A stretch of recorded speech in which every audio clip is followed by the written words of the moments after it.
Mga kababayan, patuloy po tayong magbabantay dito po sa lagay ng low pressure air. Nandito pa rin po sa loob ng ating Philippine Air Responsibility. Tulad nga po na nabanggit ni Mr. Kada kanina, wala man itong direktang epekto sa ating kalupaan. Maaari naman pong palakasin ito ang ating hanging habagat. Kaya naman po, kapag sinabi po natin na meron pa rin po tayong malakas sa hanging habagat, asahan pa rin po natin ang mga pag-ulan. Kaya ngayon po mahalaga malaman natin gaano kaya kalaki ang chance of rain na maaring maranasan natin sa mga susunod na oras. Tara at puntahan na po natin ang Project NOAA ng DOST.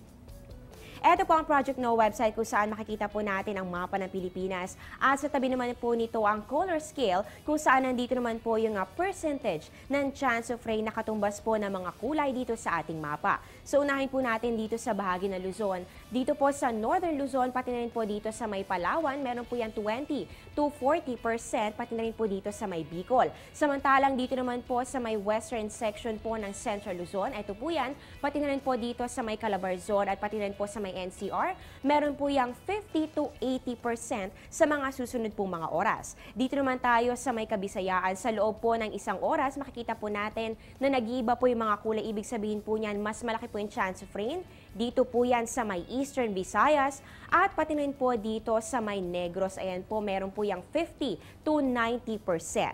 At para naman po sa may Mindanao area, naglalaro lamang po yan sa 20 to 30%. Mga kabayan, maaari pa po magkaroon ng mga pagbabago dito po sa chance of rain. Kaya para po kayo mismo ay makita ang mga detalye ito, puntahan lang po ang aming website sa www.panahon.tv at nandito rin po ang link para mapuntahan ninyo ang Project NOAA ng DOST.